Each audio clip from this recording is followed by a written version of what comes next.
Do you want to know how to reattract an avoidant ex? For the dark arts and the secrets, watch this video. So my name's Benny, and I've been a dating coach for the last 4 years.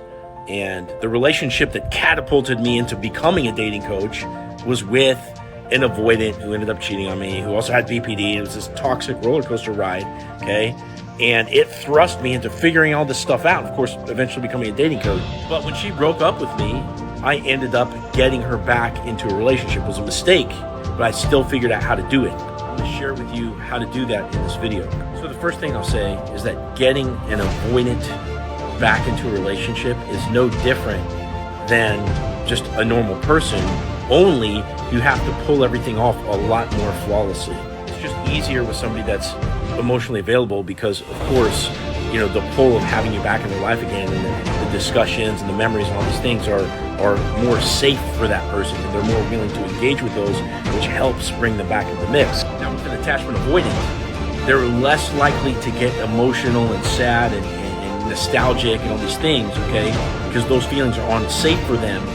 And therefore, they're just going to deal with exactly what's happening in front of them at the moment, which means your behavior when they start checking in with you again. So all the conventional advice that you've heard in the past, okay, from me and from other coaches, applies here, but it applies strictly. No liking posts, no watching stories, no talking to family, no talking to friends, no sending her anything, no happy birthdays, no dropping off her stuff, no asking her if she still wants to go on the trip that you already booked, none of that stuff.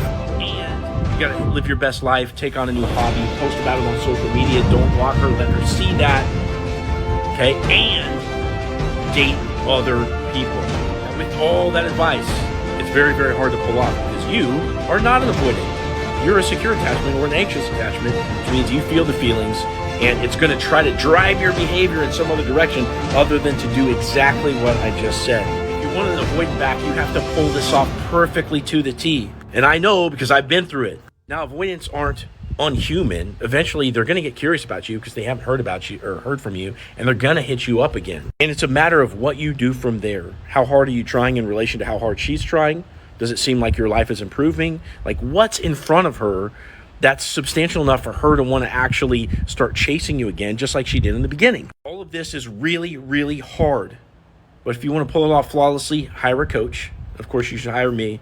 Click on my profile right here. There's a link in there, and choose an option to work with me. Best thing to do with an avoidant ex is to either book a call or apply for coaching where I can help you step by step to get this person back in your life.